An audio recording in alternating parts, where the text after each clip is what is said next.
सनातन धर्मरक्षक अभियान इस विषय पर श्री सुनील घनवट जी समिति की भूमिका तथा अनुभव कथन करेंगे। उससे पूर्व हम उनका परिचय समझ कर लेते हैं। श्री सुनील घनवट जी हिंदू जनजागृति समिति के महाराष्ट्र तथा छत्तीसगढ़ राज्य के संगठक हैं। आपने महाराष्ट्र के हिंदू विरोधी अंधश्रद्धा निर्मूलन कानून के विरोध जो आंदोलन किए उनका नेतृत्व किया था। वर्तमान में आप हिंदू विधिज्ञ परिषद द्वारा उजागर किए जा रहे मंदिर भ्रष्टाचार, गढ़ दुर्गों पर होने वाले अतिक्रमण के प्रकरणों को जन आंदोलन द्वारा शासन तक पहुंचाने का कार्य कर रहे हैं। अब मैं सुनील जी से अनुरोध करता हूं कि वे हमारा संबोधन करें।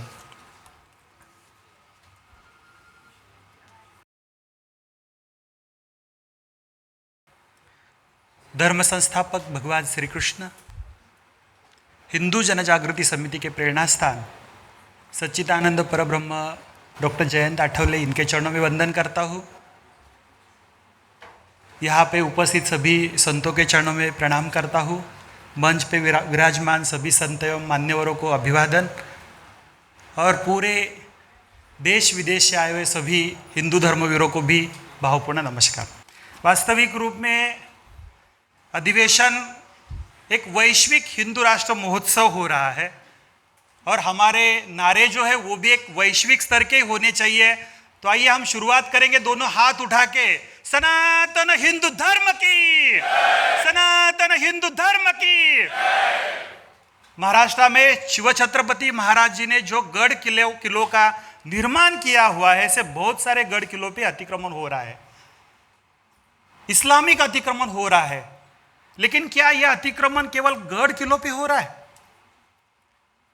लव जिहाद हो, धर्म परिवर्तन हो या गोहत्या हो, ऐसी समस्याओं के बारे में तो हम सुन रहे हैं। लेकिन ऐसी एक समस्या जो पिछले कई सालों से हम जिसकी समस्या की गंभीरता ही जान नहीं पाए हैं, उस समस्या को मैं आपके सामने रखना चाहूंगा। पिछले साल भर में भारत के अनेक राज्यों में हिंदू जनजागृति समिति की ओर से एक अभियान चलाया गया जिसका नाम था सनातन धर्मरक्षक अभियान। इस अभियान में सनातन धर्म को नष्ट करने का षड्यंत्र कौन रच रहा है, इसके पीछे मास्टरमाइंड कौन है, ये जो षड्यंत्र चल रहा है, तो ये जो षड्यंत्र करने वाली इकोसिस्टम कौन सी है, इसके बारे में जब अभ्यास करना शुरू किया, ये विचार रखना शुरू किया, तो ध्यान में आया, हम तो अनेक जगहों से आए हुए, लेकिन अगर नक्सलवाद का हम नाम लेते हैं तो जल्दी से हमारे सामने दंडकारण्य आ जाता है, दंतेवाड़ा बस्तर आ जाता है, महाराष्ट्र में गढ़चिरौली आ जाता है, जहां पे वास्तविक रूप में नक्सलवाद की समस्या बढ़ती गई है। कुछ प्रमाण में अभी भी वहां पे है। लेकिन एक बात जो ध्यान में आई, जो आपके सामने कुछ स्लाइड्स के माध्यम से यहां पे रखना चाहूंगा, क्योंकि नक्सली जो है आम नागरिकों की हत्या करते हैं, जवानों की हत्या करते हैं, हत्याएं विध्वंसक रूप से करते हैं, ये तो बात हमने सुनी है। लेकिन क्या हमें पता है कि यही नक्सलवाद आज अनेक शहरी इलाकों में, हमारे में से बहुत सारे हिंदुत्वनिष्ठ मुंबई से आए हुए हैं, पूना से आए हुए हैं, कोल्हापुर से है, दिल्ली से है, चेन्नई से है, जयपुर वाले भी है। लेकिन जहां जहां पे ये अर्बन नक्सलाइट बढ़ रहा है, उस कुछ शहरों के नाम मैंने आपके सामने रखे हैं। इतनी बड़ी प्रमाण में बढ़ रहा है कि जब ये विषय हम लेके गए अनेकों जगह पे, तब ध्यान में आया कि नक्सलवाद से बढ़कर यह समस्या सामने आ रही है, अर्बन नक्सलाइट।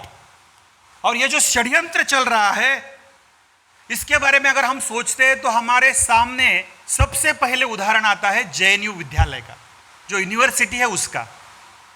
यहां पे जब हमारे बुद्धिमान युवाओं के दिमाग में भारत तेरे टुकड़े होंगे,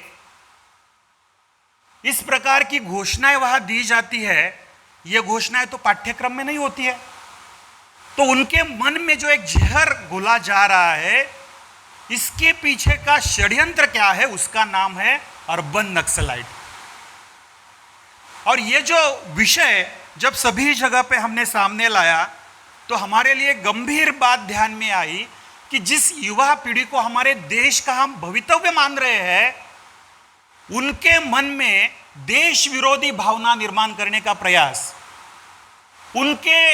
उनको देश के विरोध में खड़ा करने का प्रयास, देश के विरोध में अंतर्गत युद्ध करने की तैयारी करने की मानसिकता बनाने का षड्यंत्र, ये कौन कर रहा है, इसकी तैयारी कैसी चल रही है। और यह जो षड्यंत्र चल रहा है इतनी बड़ी प्रमाण में सभी जगह पे सामने आया हुआ है और इसका निशाना बनते जा रहे हैं हमारे शहरी इलाकों के कॉलेजेस, यूनिवर्सिटीज, IIT संस्थान। अब देखिए, आपके इर्द गिर्द आसपास में हम देखेंगे तो हमारे सामने केवल JNU का उदाहरण नहीं है, तो ऐसे अनेकों विद्यालय सामने आ रहे हैं जहां पे JNU में तो भारत तेरे टुकड़े होंगे की घोषणा दी गई, लेकिन अनेकों विद्यालयों में आज इसी प्रकार की देश विरोधी मानसिकता वाली युवा पीढ़ी तैयार हो रही है। इसके बारे में हमें सोचने की आवश्यकता है, क्योंकि इन्हीं विद्यालयों में देश विरोधी मानसिकता बनाई जा रही है, इन्हीं विद्यालयों में जाति पाति का राजनीति की जा रही है, इन्हीं विद्यालयों में जाति पाति को बढ़ावा देने की विचार और सोच रखी जा रही है। चाहे वो बिप फेस्टिवल हो, चाहे वो किसिंग फेस्टिवल हो, चाहे समलैंगिकता को बढ़ावा हो, इस प्रकार की देश विरोधी, हमारे धर्म विरोधी, हमारे संस्कृति के विरोध में एक प्रकार की एक विकृत मानसिकता बनाने का कार्य चल रहा है।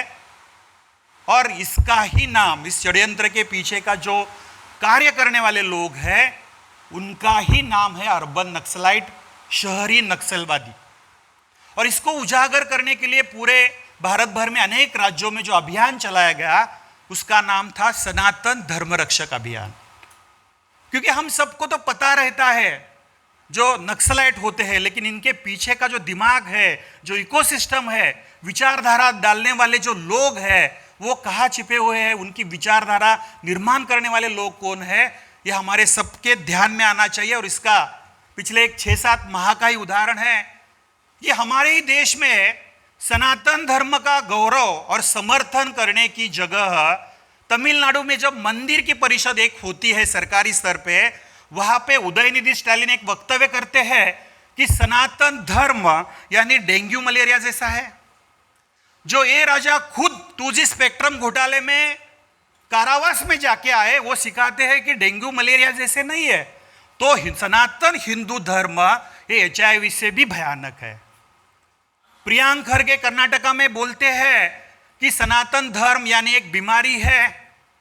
और महाराष्ट्र में जो जितेंद्र आवाड़े, वो पीछे कैसे रह सकते हैं? वो तो वहां पे बोले सनातन धर्म यानी देश को लगा कीड़ा है। इस प्रकार के वक्तव्य, सोचिए, गंभीरता से इसकी ओर ध्यान देने की आवश्यकता है कि इस पूरे वक्तव्य का अगर हम अभ्यास करते हैं तो ये सभी वक्तव्य केवल एक सप्ताह के बीच में हुए हैं। और इस एक सप्ताह में इतने सारे वक्तव्य होने के बाद इसकी कड़ी प्रतिक्रिया ना देने के कारण उनका हौसला बढ़ते गया और अलग अलग वक्ताओं ने इस प्रकार से सनातन धर्म के विरोध में वक्तव्य किए। ना किसी को गुस्सा आया, ना किसी ने रास्ते पे उतर के इसका आंदोलन किया। और इसके कारण फिर जिस प्रकार से अर्बन नक्सलवादी इन लोगों के माध्यम से विचार फैला रहे हैं, तो पत्रकारों की भी एक टोली है जिसमें महाराष्ट्र के एक वामपंथी पत्रकार है निखिल वागले, जिनका एक नारा था, कभी IBN लोकमत चैनल पे थे तो उनका नारा था, चला जग बदलूयात। पूरा विश्व तो नहीं बदल सके, चैनल बदलते बदलते घर बैठे, लेकिन आदत नहीं छूटी। उन्होंने भी वहां बताया कि उदयनिधि स्टालिन ने जो वक्तव्य किया है उससे मैं सहमत हूं और सनातन धर्म बीमारी है, सनातन धर्म डेंगू मलेरिया जैसा है। आपको अधिकार किसने दिया? आपको यह बताने की इस प्रकार की हिम्मत कैसे होती है, यह हमारे लिए सोचने की बात है यहाँ पे। और आज इस प्रकार से होने के बावजूद अगर तुलनात्मक दृष्टि से हम विचार करते हैं भाजपा की एक प्रवक्ता नूपुर शर्मा, इन्होंने केवल एक वक्तव्य किया इस्लाम के विरोध में, तो सभी जगह पे घोषणा शुरू हुई कि हमारे हजरत नबी की गुस्ताखी की सजा एक ही, सर तन से जुदा, सर तन से जुदा। अनेक जगह पे दंगे हुए, अनेक जगह पे आंदोलन हुए, प्रदर्शन हुए।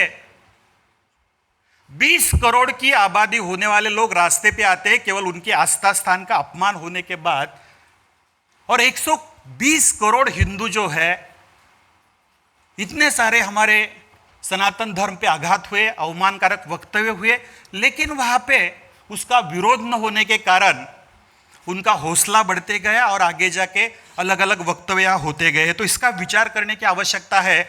और केवल उस नूपुर शर्मा जी के एक वक्तव्य के बाद इतना ही नहीं हुआ, तो उनका स्टेटस रखने के बाद राजस्थान में कन्हैया कुमार हो, महाराष्ट्र के अमरावती जनपद के डॉक्टर उमेश कोहले जी हो, दक्षिण भाग में जो 2 हिंदुत्व निष्ठ उनकी हत्याएं की गई है, और ऐसी एक नहीं अनेकों जगह पे बातें हो रही है। मैं ये नहीं बोल रहा हूं कि उनके जैसी कृति होनी चाहिए, लेकिन क्या आप सभी को लगता है कि सनातन धर्म का अपमान होने के बाद उसका कड़ा विरोध होना चाहिए? होना चाहिए। तो इस दृष्टि से इससे आगे अगर कोई भी वक्तव्य होता है तो उस दृष्टि से हमें विचार करने की आवश्यकता है कि केवल यहाँ पे चुप नहीं बैठना है, शांत नहीं बैठना है, तो आगे आके इसके विरोध में हमें कृति करने की आवश्यकता है। क्योंकि सनातन धर्म नष्ट करने की जो बात है वो केवल सनातन धर्म नष्ट करने की बात नहीं हो रही है, तो हिंदुओं को नष्ट करने की बात की जा रही है। ये उसके पीछे की मूलभूत विचारधारा है। 2 साल पहले एक डीजीएच कॉन्फ्रेंस हुई थी, डिसमेंटलिंग ग्लोबल हिंदुत्व। आप स्क्रीन पे देख सकते हैं, हथौड़ी से एक खिला उखड़ते हैं, वैसे ही एक स्वयंसेवक संघ के, राष्ट्रीय स्वयंसेवक संघ के एक स्वयंसेवक को उखाड़ते हुए दिखाया गया। इसका अर्थ क्या होता है? इसका अर्थ तो सीधा नहीं होता है। अमेरिका में, भारत में सनातन धर्म का विरोध नहीं कर सकते हैं, तो वामपंथी विचारधारा वाले लोग अमेरिका में गए, 40 यूनिवर्सिटीज को एक साथ वहां के छात्रों को लेके कार्यक्रम किया वहां पे, और इस प्रकार के सनातन धर्म के विरोध में वहां पे वक्तव्य हुए। अगर इसका थोड़ा हम अभ्यास करते हैं तो इसके पीछे के विचारधारा, इसका भी हम विचार करेंगे। जो वक्ता है, वहां पे आने वाले जो लोग हैं, आयोजक है, इन सभी का अगर हम अभ्यास करते हैं तो देश विरोधी मानसिकता किस प्रकार से पनप रही है, किस प्रकार से बढ़ रही है, यह हमारे ध्यान में आएगी। और हमें, हमारे सभी संगठनों को आने वाले पूरे साल भर में ये प्रयास करने की आवश्यकता है कि इसके बारे में हम क्या योजना बनाएंगे। इस 7 दिन में हम इस प्रकार की योजना बनाएंगे कि आने वाले काल में अगर कोई वक्तव्य होता है, हिंदू धर्म का अवमान होता है, तो इसके विरोध में हमें संवैधानिक रूप से खड़ा होने की आवश्यकता है। हिंदू धर्म को एक सांप्रदायिक हिंसक दिखाने वाले कम्युनिस्ट और मुसलमान, क्या इनका इतिहास अगर हम देखते हैं तो जो वामपंथी लोग हैं वो हिटलर को एक हत्यारा कहते हैं, और इन हिटलर ने अनेकों जगह पे जो लोगों की हत्या की, आम लोगों की, किसानों की हत्या की है। इन कम्युनिस्टों द्वारा हमारे अभ्यास के दृष्टि से जानकारी होना आवश्यक है कि अगर हिंसक रूप से विश्व में सबसे बड़ी प्रमाण में काम करने वाले कौन है, तो सबसे पहला नाम आता है कम्युनिस्टों का। आज पूरे विश्व भर में 9 करोड़ 40 लाख से अधिक लोगों की हत्या करने वाले ये लोग हैं। कभी इसकी चर्चा होती है? कभी इसके बारे में डिबेट्स होते हैं? 4 हत्याएं हो जाती है तो चर्चा हो जाती है, लेकिन आज तक पूरे विश्व में इन कम्युनिस्टों ने 9 करोड़ 40 लाख लोगों की हत्याएं की हुई है। इस पे चर्चा नहीं होती है। रूस हो, चीन हो, जर्मनी हो, फ्रांस हो, कंबोडिया हो, जैसे अनेकों देशों में हो रहा है। लेकिन इन कम्युनिस्टों का एक वैचारिक षड्यंत्र, इनकी इकोसिस्टम किस प्रकार से विचार फैलाती है, हिंदुओं को आतंकवादी दिखाने का प्रयास करती है और कम्युनिस्टों को मानवतावादी दिखाने का प्रयास करती है। तो इस इकोसिस्टम के बारे में हमें विचार करने की आवश्यकता है। आज इन अर्बन नक्सलवादियों में और आगे जाके नाम अगर देखते हैं तो महाराष्ट्र के डॉक्टर नरेंद्र दाभोलकर हो, कॉमरेड पानसरे हो, कलबुर्गी हो, गौरी लंकेश हो, इनके नाम इस विचारधारा को बढ़ावा देने में आते हैं। और इनकी हत्या होने के बाद जो दिग्गज वामपंथी है, जो अवॉर्ड वापसी गैंग है, इनको इस देश में रहने के लिए डर लगने लगता है और देश में ऐसे वातावरण बनाया जाता है कि गांधी जी के बाद देश में केवल 4 ही हत्या हुई है, दाभोलकर, पानसरे, कलबुर्गी और गौरी लंकेश। इसके सिवा कोई हत्या ही नहीं हुई है। जानकारी की दृष्टि से हमें ध्यान में लेना आवश्यक है कि पिछले 25 सालों में केवल हमारे देश में इन कम्युनिस्टों द्वारा, इन नक्सलियों द्वारा 14,000 से अधिक जवानों की, नागरिकों की, नेताओं की, हिंदुत्वनिष्ठों की हत्या इन लोगों ने की हुई है। क्या इस पे कभी चर्चाएं होती है? आज हम अलग अलग प्रांतों से आए, मुझे आप सबसे एक सवाल पूछना है कि पिछले 50 साल में जाके हम देखेंगे कि कई गढ़चिरौली में, दंतेवाड़ा में, बस्तर में कोई जवानों की हत्या इन नक्सलियों द्वारा की जाती है तो किसी कम्युनिस्ट ने कोई रास्ते पे उतर के आंदोलन किया है? कहीं निवेदन दिया हुआ है, आवेदन दिया हुआ है? क्योंकि एक ही सिक्के के ये 2 पहलू है, एक बाजू में कम्युनिस्ट है और दूसरे बाजू में अर्बन नक्सलाइट है। ये नक्सलाइट है और ये विचारधारा हमें ध्यान में लेके आगे जाके इसके बारे में सभी को सजग करने की आवश्यकता है। आज 14,000 से अधिक हत्या होती, इसके बारे में हमने देखा। दक्षिण में अनेक हिंदू नेताओं की हत्या होती, इस पर चर्चा नहीं होती है। बंगाल में अनेकों शहरों से, जयपुर में भी अभी हिंदुओं ने पलायन किया है, इसके बारे में कुछ विचार नहीं होता है। कश्मीर के हिंदुओं का 31 साल पूर्व से अब तक वंश विच्छेद हो रहा है, लेकिन इसके बारे में भी चर्चा नहीं होती है।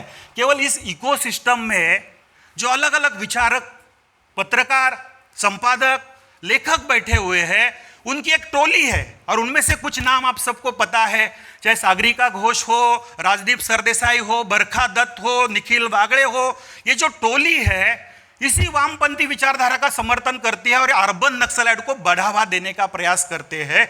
यह हमें ध्यान में लेने की आवश्यकता है। इसलिए तो इसके ऊपर कभी चर्चा हुई है कि 14,000 हत्याएं होती है, लेकिन कभी डिबेट नहीं की इन्होंने, कभी इस पे कभी चर्चा नहीं की इन्होंने, क्योंकि उनको ये दिखाना ही नहीं है। हिंदुत्ववादियों की हत्या होती है तो इसके ऊपर चर्चा ही नहीं करनी है। ये जो प्रयास किया जा रहा है, इसके पीछे का एक बहुत बड़ा षड्यंत्र है और जिसकी ओर हम सबको ध्यान देने की आवश्यकता है कि जितने सारे इस्लामिक देश हैं, उन देशों में कभी कम्युनिस्ट विचारधारा काम नहीं कर पाती है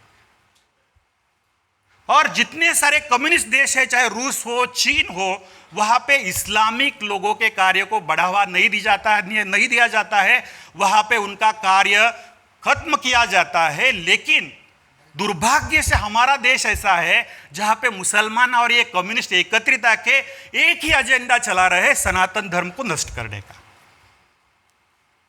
तो इस संदर्भ में अनेकों उदाहरण दिए, जेएनयू का एक उदाहरण दिया। केवल हमें भारत तेरे टुकड़े होंगे इस नारे के बारे में जानकारी रहती है, लेकिन इसी जेएनयू विद्यालय में स्वामी विवेकानंद जी की मूर्ति को वहां पे उसके बारे में विडंबना की गई थी।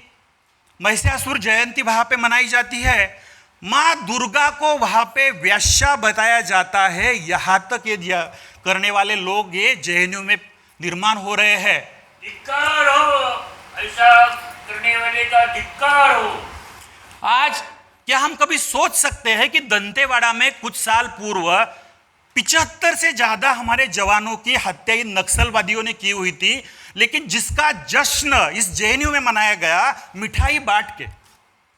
हम विचार भी नहीं कर सकते, लेकिन ये हो रहा है वहां पे, क्योंकि मैंने जैसे शुरुआत में बताया कि इस विचारधारा के पीछे का षड्यंत्र निर्माण करने वाले, विचारधारा निर्माण करने वाले ये शहरी नक्सलवादी है, अर्बन नक्सलवादी है। इसकी ओर ध्यान देने की आवश्यकता है। कुछ दिन पूर्व पुणे यूनिवर्सिटी में भी ललित कला मंच के माध्यम से प्रभु श्री रामचंद्र जी, सीता माता जी की विडंबना वहां हुई थी।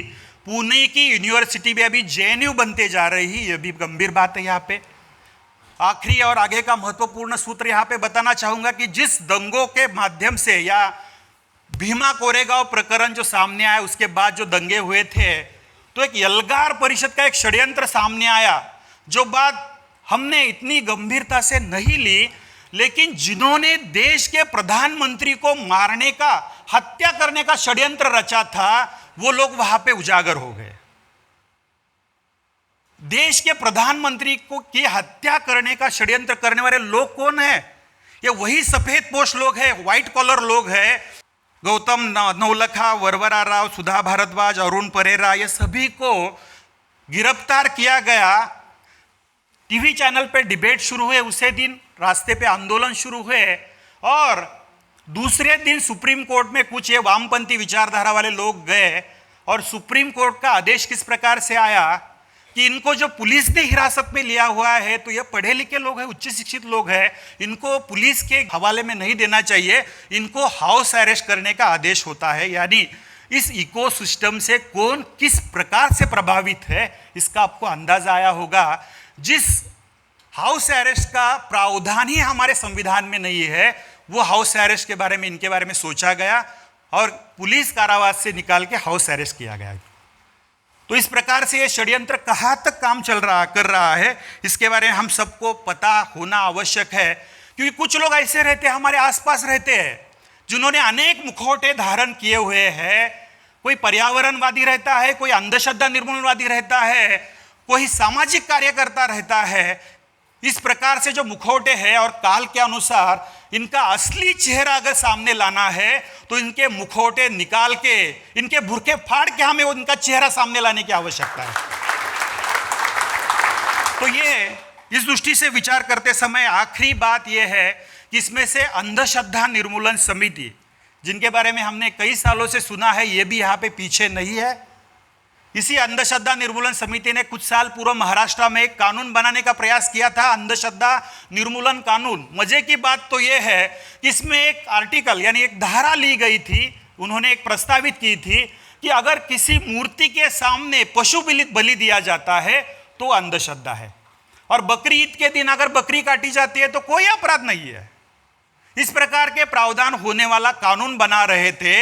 यही वो अंधश्रद्धा निर्मूलन समिति वाले हैं, या अंधश्रद्धा निर्मूलन समिति वाले नहीं तो श्रद्धा निर्मूलन करने वाले लोग हैं, हमें ध्यान में लेने की आवश्यकता है। और जब आगे जाके इनके बारे में गहरे अध्ययन के बाद ध्यान में आया, 2011 में महाराष्ट्र का जो शासन है, उन्होंने एक रिपोर्ट अंतर्गत राज्य गुप्त वार्ता विभाग का एक रिपोर्ट दिया था कि नक्सलाइट को सपोर्ट करने वाले महाराष्ट्र में 55 संगठन है, जिसमें 50वां संगठन है अंधश्रद्धा निर्मूलन समिति।